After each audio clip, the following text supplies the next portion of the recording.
Pagi. Baik Bapak Ibu, sebelumnya terima kasih untuk kesediaannya menghadiri kegiatan diseminasi 7 jurus BK Hebat. Ini adalah implementasi dari kegiatan yang pernah saya ikuti, yakni BIMTEK BK untuk persiapan fasilitator daerah untuk Provinsi Sulawesi Selatan. Nah, ini adalah tugas akhir saya. Saya harus mendiseminasikan apa yang telah saya lakukan dari 7 jurus BK Hebat ini. Jadi kurang lebih saya minta waktunya Bapak Ibu 30 menit sampai 1 jam.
Itu tadi pengantar sekaligus perkenalan mengenai 7 jurus BK Hebat, yakni kelola emosi, kenali potensi, kelola emosi, tumbuhkan resiliensi, jaga konsistensi, jalin koneksi, bangun kolaborasi dan menata situasi. Jadi yang pertama yang perlu saya highlight Bapak Ibu, kenapa kegiatan ini ada? Saya mengutip langsung dari Direktur Jenderal Guru, Tenaga Kependidikan dan Pendidikan Guru, Kementerian Pendidikan Dasar dan Menengah, bahwa ini berangkat dari isu yang memang marak terjadi sekarang, bahwa tantangan di dunia pendidikan itu makin kompleks. Karena kementerian juga memahami bahwa tidak semua guru memiliki latar belakang pendidikan BK, sehingga disiapkanlah modul yang isinya itu tidak terlalu teknis, dia ringkas dan sangat aplikatif, jadi mudah untuk Bapak Ibu terapkan di keseharian Bapak Ibu selama berinteraksi dengan murid di kelas maupun di lingkungan sekolah. Jadi sekolah tidak hanya menjadi tempat belajar akademik, tetapi bertransformasi menjadi lingkungan belajar yang aman, nyaman, dan menggembirakan bagi setiap anak. Itu harapan dari program dari Kemendikdasmen. Oke, pertama Bapak Ibu yang perlu saya jelaskan juga mengapa istilahnya jurus. Ini berangkat dari filosofi pencaksilat khas Indonesia, di mana di pencaksilat itu mengandung nilai keindahan, estetika, dan juga nilai kebaikan, etika. Di dalam pencaksilat ini ada nilai kelembutan, kelenturan, persaudaraan, perdamaian, pengendalian diri, dan kasih sayang. Sehingga itulah yang menjadi filosofi menggunakan istilah jurus. Sudah ada 7 jurus BK Hebat. Yang pertama itu ada kenali potensi. Sebenarnya kalau kenali potensi itu Bapak Ibu sudah sering sih lakukan. Itu fokusnya di asesmen minat bakat murid. Kita kan kalau di awal semester itu Bapak Ibu di hampir semua mata pelajaran saya rasa membagikan asesmen gaya belajar gitu. Kalau di bagian kenali potensi, untuk mengenali potensi diri dari muridnya kita. Kemudian yang kedua kelola emosi. Saya rasa Bapak Ibu yang sudah mengikuti PPD juga sudah familiar ya tentang social emotional learning atau SEL gitu. Ini guru dibekali untuk keterampilan membantu murid mengenali, memahami, dan mengelola emosinya. Yang ketiga ada tumbuhkan resiliensi Bapak Ibu, penguatan growth mindset, di mana peserta didik itu guru dibekali kemampuan untuk membantu peserta didik menjadi mental yang tangguh, semangat belajar yang tinggi, dan sikap pantang menyerah. Yang keempat ada jaga konsistensi. Ini sebenarnya pengimplementasian dari 7 kebiasaan anak Indonesia Hebat. Fokusnya itu di membangun disiplin diri, tanggung jawab, dan manajemen waktu. Yang kelima ada jalin koneksi. Ini mengembangkan komunikasi asertif, di mana peserta didik itu dilatih untuk menyampaikan pendapat, perasaan, secara terbuka namun tetap menghargai orang lain. Gitu. Fokusnya di jalin koneksi. Yang keenam itu bangun kolaborasi. Nah, bangun kolaborasi ini seperti yang kita tahu bahwa keberhasilan kita dalam mahasiswa tentu bukan cuma satu pihak yang terlibat, tapi perlu keterlibatan semua pihak yang ada di sekolah. Itu fokusnya untuk dibangun kolaborasi. Dan yang terakhir, menata situasi. Guru dilatih untuk menciptakan suasana kelas dan sekolah yang aman, nyaman, dan menyenangkan. Kita dibatasi tidak sampai 1 jam sebenarnya waktunya Bapak Ibu. Jadi saya pilih 2 jurus yang akan saya bagikan ke Bapak Ibu. Ini juga jadi tugas saya yang saya ambil kemarin. Saya pilih jurus tumbuhkan resiliensi dan bangun kolaborasi. Langsung saja Bapak Ibu, untuk yang pertama, tumbuhkan resiliensi itu kenapa saya ambil? Karena melihat dari fenomena yang terjadi sekarang. 2-3 tahun terakhir itu marak sekali kasus. Yang paling atas itu 2023 atau 2024 yang siswa SMP Atira ternyata setelah ditelusuri memang melakukan bunuh diri. Kemudian selanjutnya yang baru-baru sekali yang masih panas-panasnya beritanya, dalam sebulan 2 siswa SMP di desa Sawalunto bunuh diri di sekolah. Dan itu kejadiannya di sekolah Bapak Ibu. Dan masih banyak yang tidak bisa saya tampung semua di sini. Intinya saya memilih untuk tumbuhkan resiliensi ini. Resiliensi itu daya lenting, daya tahan, daya kuat. Ketika menghadapi masalah, kegagalan, dia mampu untuk bangkit kembali. Kebenaran, walau kebenaran setinggi dan secepat mungkin, karena nanti ada angin ributnya itu dari kelompok yang lain. Jadi ketahanannya nanti kasih jarak kelompok lain, dia akan tiup mendaratnya Bapak Ibu. Jadi siapa yang bertahan mendaratnya?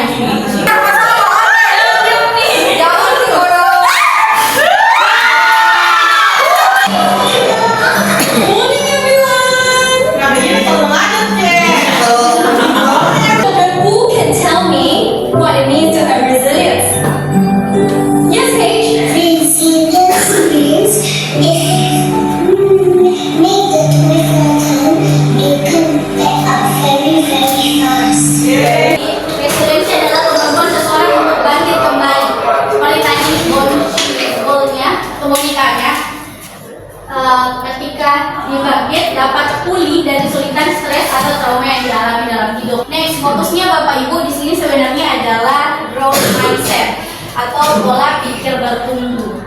Gitu. Bahwa growth mindset itu fokusnya adalah kemampuan itu bukan bawaan dari lahir, tapi bisa dikembangkan, bisa dilatih, dan ada strategi untuk mengembangkannya. Didukung juga dengan lingkungan atau orang-orang yang ada di sekeliling kita. Sehingga ini konsepnya sebenarnya Bapak Ibu di fokus resiliensi ini adalah dari fixed mindset kita ubah jadi growth mindset. Ketika dari perspektif kesuksesan, kalau pikiran kita masih di fixed mindset saja, saya tidak bisa sukses jika saya bisa sukses jika punya bakat. Tapi ketika kita berpikiran growth mindset atau berpikiran bertumbuh bahwa saya bisa sukses dengan usaha. Begitu. Next, ini juga dapat diterapkan untuk anak-anak peserta didik kita, memberikan umpan balik dengan model burger. Diawali dengan apresiasi, di tengahnya baru dikoreksi, dan diakhiri lagi dengan apresiasi lagi. Contohnya, Bapak apresiasi kamu sudah mengerahkan upaya terbaikmu. Bagaimana agar kamu bisa mengurangi waktu menonton dan mengalokasikan lebih banyak waktu untuk latihan. Jadi itu koreksinya, dan diakhiri lagi dengan apresiasi lagi. Karena Bapak percaya kamu pasti bisa. Selanjutnya Bapak Ibu, tadi sudah tumbuhkan resiliensi. Untuk yang kedua adalah bangun kolaborasi. Kenapa akhirnya saya memilih untuk mengambil jurus bangun kolaborasi ini? Ibaratnya gini Bapak Ibu, seorang murid itu seperti di titik sebuah jaring, seperti ilustrasi di atas. Ini ada jaring, agak kurang ini ya warnanya. Ini berada di tengah jaring. Ketika salah satu sisi jaring disentuh, maka sisi lainnya ikut bergerak. Begitu pula dengan kehidupan seorang murid. Setiap elemen di sekelilingnya pasti saling terhubung dan saling mempengaruhi. Ada wali kelas yang melihat dari cara bersosialisasi dan kedisiplinannya. Ada guru mata pelajaran yang melihat bagaimana cara belajar anak. Kemudian ada orang tua yang melihat dari kesehariannya di rumah. Terus ada kesiswaan juga yang melatih kedisiplinannya dan melihat kepatuhan terhadap aturan. Dan ada guru BK yang melihat dari sudut emosi dan perilakunya.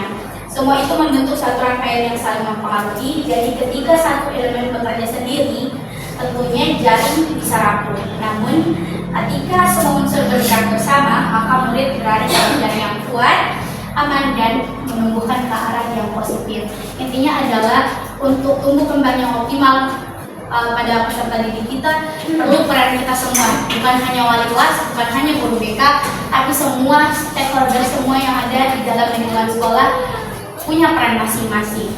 Fokus pembatasannya mengenai tingkatan level masalah. Ternyata Bapak Ibu, ada tingkatan level masalah siswa. Nah, di setiap tingkatan ini kita bisa tahu, oh kalau masalah tingkatannya di tier 1, siapa yang terlibat di dalam situ? Tier 2, siapa yang terlibat? Tier 3, siapa yang terlibat? Nah, tier 1 itu yang masalahnya masih universal, dia kayak masih perilaku kelas ringan, kayak dia ribut di kelas atau keterlambatan yang masih 1 kali gitu. Itu masuk di tier 1, atau masih kurangnya motivasi belajar. Itu masuk tier 1. Nah, tier 1 ini yang masih terlibat adalah guru mapel, guru wali kelas, dan guru BK. Kalau masih di tier 1, masih masalah universal, masih masalah ringan lah ibaratnya kalau ini. Next, di tier 2 ini mulai diistilahkan di sini terarah. Murid dengan kesulitan yang mulai terlihat membutuhkan dukungan tambahan. Yang kedua di sini juga sudah masuk orang tua. Jadi tidak serta-merta setiap masalah langsung orang tua. Gitu. Kita lihat permasalahannya. Nah, fokusnya di tier 2 adalah kalau tadi di tier 1 terlambat cuma 1 kali, itu masih di tier 1. Tapi kalau sudah berulang terlambatnya itu masuk tier 2 dan butuh dihubungkan dengan orang tua. Gitu. Yang terlibat di tier 2 ini ada guru, konselor, dengan orang tua. Next, tier 3. Ini sudah harus dikonferensi atau direferalkan. Sudah butuh ahli, butuh psikiater kah atau terapis kalau di sini. Dia itu sudah dimasuk di gangguan mental, alur penyelesaian masalah murid. Nah, ini sebenarnya tujuannya harus disosialisasikan, ditempel di BK, tapi masih proses untuk izin dulu. Tapi tantangan yang saya dapatkan itu yang pertama adalah kalau ditumbuhkan resiliensi, sulitnya mengukur kemajuan resiliensi. Namanya perubahan perilaku, perubahan pola pikir tidak bisa dengan 1 kali saja. Tidak dengan 1 kali saya ngomel, tidak dengan 1 kali saya konseling, dia langsung berubah. Pasti berkali-kali. Untuk bisa saja bahkan mungkin dia sudah tamat dari SMP baru dia paham, oh ternyata ini maksudnya misalnya dulu. Gitu. Jadi perubahan perilaku tidak bisa instan. Kedua, kesadaran diri yang masih berkembang. Karena di fase SMP kan kita tahu masih labil-labilnya, gitu. Jadi anak-anak itu belum bisa menghubungkan antara tindakan saya dengan konsekuensi dari tindakan saya. Gitu. Mereka hanya berpikir saya bertindak, tapi anak-anak tidak paham bahwa apa sih konsekuensi dari tindakan saya. Gitu. Yang terakhir, bangun kolaborasi. Tantangannya adalah perbedaan persepsi atau pendapat. Kadang-kadang ada permasalahan yang ini real ya, yang terjadi di sekolah kita Bapak Ibu. Ada permasalahan yang persepsi yang satu mengatakan bahwa ketika anak melakukan pelanggaran, fokusnya adalah hukuman. Tapi kadang kita tidak berpikir bahwa di balik pelanggaran itu apa latar belakangnya, pasti ada alasannya dia melakukan itu, gitu. Dan perlu kita cari tahu apa sebenarnya alasan dari dibalik itu. Yang kedua adalah resistensi dari pihak tertentu. Nah, ini biasanya kita menghadapi orang tua yang dia bilang, anak saya di rumah tidak seperti itu, anak saya tidak begini, anak saya pendiam jenis, tapi di sekolah malah sebaliknya. Itu resistensi, bertahan, dia menolak kenyataan yang ada, fakta yang terjadi. Yang terakhir adalah kurangnya pemahaman tentang peran masing-masing. Jadi kita belum memahami bahwa oh ini peran saya, oh saya punya tugas bukan hanya mengajar, tapi saya membimbing. Saya punya keberhasilan siswa tidak hanya ditentukan oleh kemampuan mereka menghadapi masalah kegampaman, tetapi juga siapa yang berdiri di sekeliling mereka pasti akan mempengaruhi mereka juga. Jadi sebagai guru kita memiliki peran penting dalam menumbuhkan resiliensi dalam diri murid